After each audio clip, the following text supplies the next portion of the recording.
Hello viewers, ஒரு டேஸ்டியான பாரம்பரிய சீராளம் எப்படி பண்ணுறதுன்னு பார்க்கலாமா? வாங்க வீடியோக்குள்ளே போகலாம். ஹலோ, எல்லாருக்கும் நமஸ்காரம். Welcome to Girija's kitchen. இன்றைக்கி இந்த வீடியோவில் ஒரு டேஸ்டியான ட்ரெடிஷ்னல் டிஃபன் சீராளம் எப்படி பண்ணுறதுன்னு பார்க்கலாம். இதுக்கு ரொம்ப ப்ரோட்டீன் ரிச் ஃபுட்டு.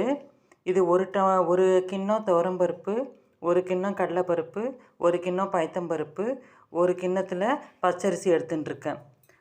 ஒரு ஸ்பூன் உளுத்தம்பருப்பு. இது எல்லாத்தையும் ஒன்றா ஊற வச்சுட்டு ஒரு 2 மணி நேரம் கழிச்சுட்டு மிளகா வத்தல் உப்பு போட்டு அரைச்சி எடுத்துன்னு வந்துடலாம். இந்த பாருங்கள், இந்த அரிசி பருப்பு எல்லாம் நல்லா அலம்பி ஒரு 2 மணி நேரம் ஊற வச்சுருக்கோம். நல்லா ஊறி வந்துடுத்து. இதுக்கு தேவையான மிளகா வத்தல் கல் உப்பு எடுத்து வச்சுருக்கேன். இதை நம்ம அரைச்சின்னு வந்துடலாம்.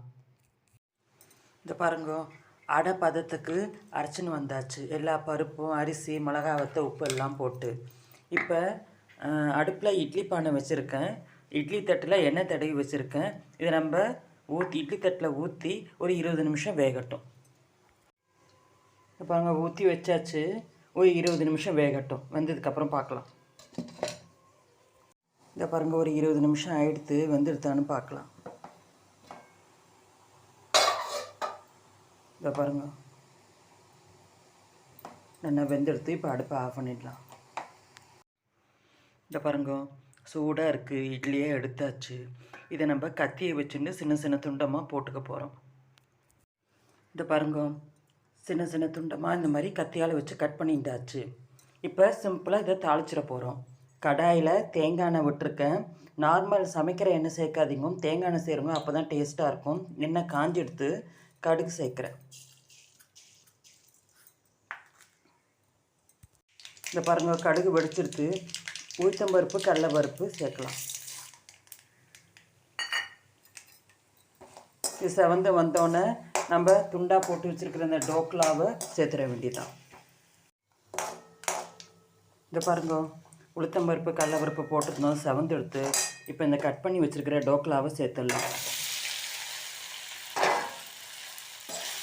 2 பரட்டி விட்டுட்டு தேங்காய் திருகி வச்சுருக்கேன். தேங்காயும் கருவேப்பிலை அதையும் சேர்த்துடலாம். இந்த பாருங்கள், தேங்காய் திருகி வச்சுருந்தேன். தேங்காய் கருவேப்பிலை அதையும் சேர்த்து ஒரு 2 பரட்டி எடுத்துக்கலாம். உங்களுக்கு வேணும்னா கொஞ்சமாக தனி மிளகாத்தூள் சேர்க்கலாம். நான் கொஞ்சமாக தனி மிளகாத்தூள் சேர்க்குறேன். கொஞ்சம் ஸ்பைஸியாக இருக்கும் சாப்பிட்றதுக்கு. அவ்வளோதான். இந்த பாருங்க, காரப்பொடி சேர்த்தாச்சு. கடைசியாக பெருங்காயம் சேர்க்குறேன். அவ்வளோதான். இப்போ அடுப்பை ஆஃப் பண்ணிடலாம்.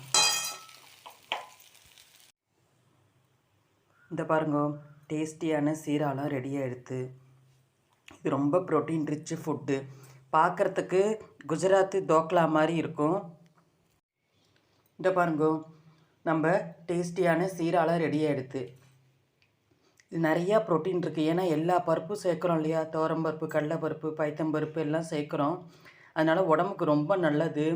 குழந்தைகள் முதற்கொண்டு வயசான வரைக்கும் எல்லோரும் சாப்பிட்லாம். பர்டிகுலராக சுகர் பேஷண்ட்டுக்கு இது ரொம்ப ரொம்ப நல்லது.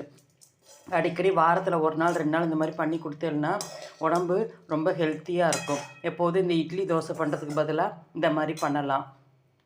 பார்க்குறதுக்கு குஜராத்தி தோக்லா மாதிரி இருக்கும்.